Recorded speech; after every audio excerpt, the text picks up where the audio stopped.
Alright, finally we want to discuss how we cite sources in MLA format. MLA format essentially references the Modern Language Association. They're the group of academics that would decide for the humanities discipline how papers should look. So it's both the look of it, that what you've been doing already with that specific header, the 1-inch margins, the page numbers with your last name and the number, double space, Times New Roman, font 12. All of that is part of MLA.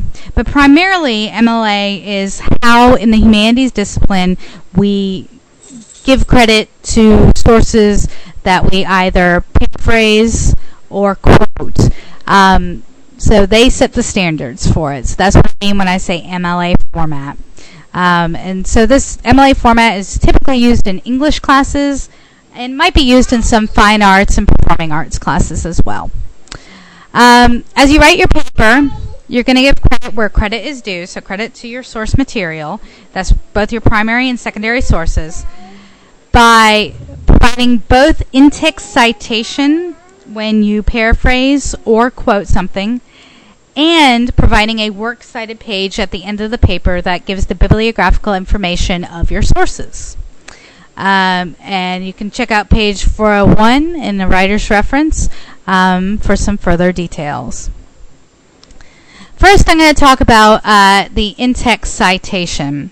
We are going to use an in-text citation whenever we do one of two things. If we quote, particularly 2 or more words, but really any words from a source, we want to remember to include quotation marks around these words.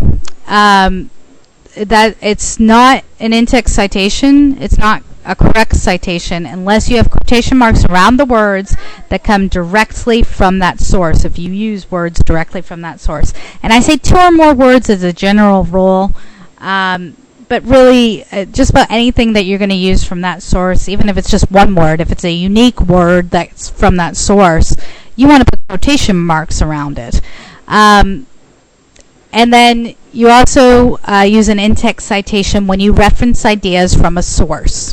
So that means if we paraphrase or summarize, we put something into our own words, not using any of the words from the source, we still want to give credit for that idea. So in an in-text citation, we can do this one of 2 ways. The first way would be to reference the writer in a signal phrase. You can look on pages 406 through 407 in a writer's reference for ideas on creating signal phrases. And then you can look at page 414 and 415 for further examples of what I'm going to show you here. Basically, what happens when we do reference the writer in a signal phrase, we're going to quote our source or summarize the idea using quotation marks around any identical wording. And then we're going to place the page number, if we have a page number from the source, at the end of the sentence in parentheses prior to the period. So you can see in the Glass Menagerie, Williams uses the menagerie itself to represent the fragility of the family unit. Bloom writes. So Bloom is the source that I'm citing, and the critic's last name is Bloom. So I'm using a signal phrase of Bloom writes.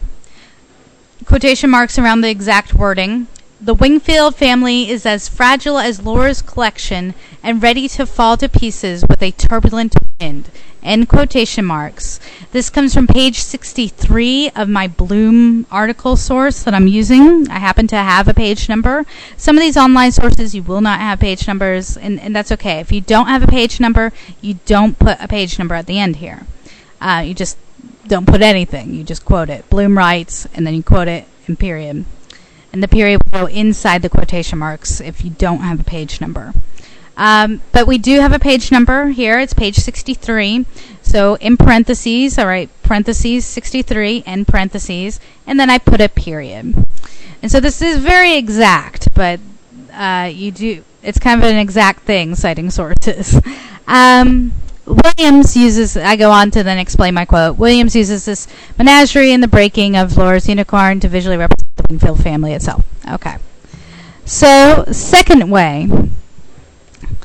In the second way, I would use the quote or idea perhaps in a sentence. You want to make sure that if you do that, that fits grammatically, fits correctly into the sentence, as far as grammar is concerned. We're going to use quotation marks again around any identical wording. And we're going to place the author's last name or publisher or title of the work, basically the first word of our bibliography from our works cited page, and a page number if we have a page number where this information could be found. In parentheses, and it's going to be at the end of the sentence and prior to the period. This is particularly useful when we cite statistics or facts. We don't necessarily want to give an intro phrase or anything for it, a signal phrase. Again, you can see page 414 and 415 of a writer's reference for examples, or further examples. So this is my example, though, of doing it, same kind of quote, doing it the second way. In the glass menagerie, Williams uses the menagerie itself to represent the fragility of the family unit. So I'm introducing my quote, introducing this idea. Williams uses the menagerie and the breaking of Laura's unicorn to visually show that, and then I'm quoting Bloom here, the Wingfield family is as fragile as Laura's collection and ready to fall to pieces with a turbulent wind. Now, I didn't use a signal phrase. I didn't say Bloom said that when I quoted it. So now I need to include his name at the end here. So I do parentheses, Bloom, and it came from page 63, so 63, and parentheses, period. It could be that we have a source that did not have an author. Chances are you're going to have an author with the sources you'll use for this paper. But if you ever have a source where an author is not cited, your bibliography will start with usually a publisher or editor or something like that. And so their name would appear here. It's essentially the first word of that work cited, the bibliography and the work cited.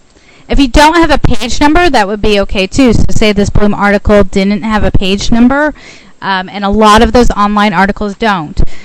It would just read parentheses, Bloom, and parentheses, period.